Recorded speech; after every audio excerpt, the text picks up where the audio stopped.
पर्दे से सागर होने वाला है। गदाई को ज़माना जिसके बनाने वाला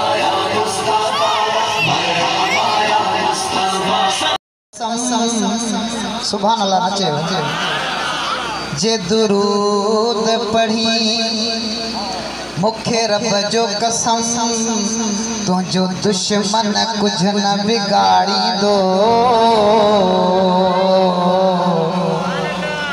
दुरूद शरीफ जो जे विरद करी, वो तुझी मुश्किल मौला टारी दो। ऐ तुझे चेहरे नीमक ईंदो, वो रब शिकल न कदे खारी दो। हाय न दुरूद जो जे विरद करी मिठड़ा, तुझी बेड़ी मौला तारी दो। दिल तुझी मिसल मोबाइल जे आशिक का दिल है, मोबाइल जे मिसल है। दिल तुझी मिसल मोबाइल जे सिम इश्क नबी जी लगाए छद। दुरूद शरीफ जो दोस्त मिठा, पोए बेलस उन में लगाए छद।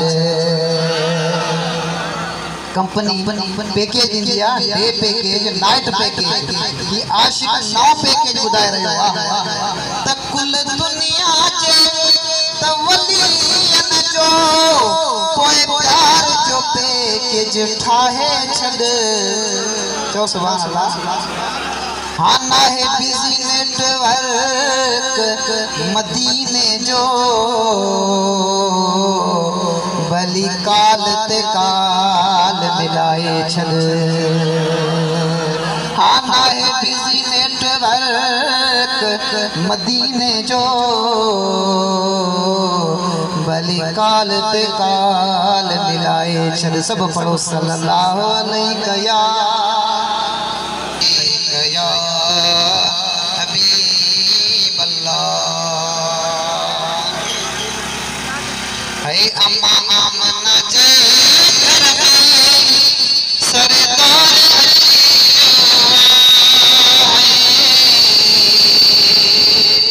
अम्मा आमना जे घर में वो सरदार वो सब दिल सा दुरूद पढ़ो, दिलदार भरियो चेहरो ऐ सोनियो सुर में नाक अखियों, ऐ दिसी नूर भरियो चेहरो ऐ सोनियो सुर में नाक अखियों। ओ चयो हर एक सोहणन जो अज सालार अची वियो आ। चयो हर एक सोहणन जो सालार अची वियो आ।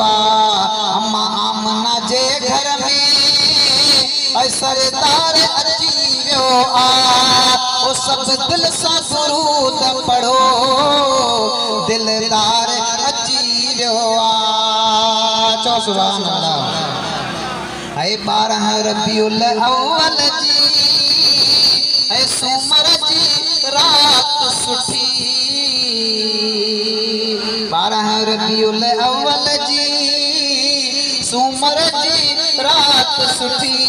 ओ जग सारे जो जानिब सिंगार अची वियो आ। जग सारे जो मदनी सिंगार अची वियो आ। अम्मा आमना जे घर में अज सरदार अची वियो आ। ओ सब दिल सां दुरूद पढ़ो, दिलदार अची वियो आ। चो सुभान अल्लाह। सब खुशियों मनायो मिठा अज आका जी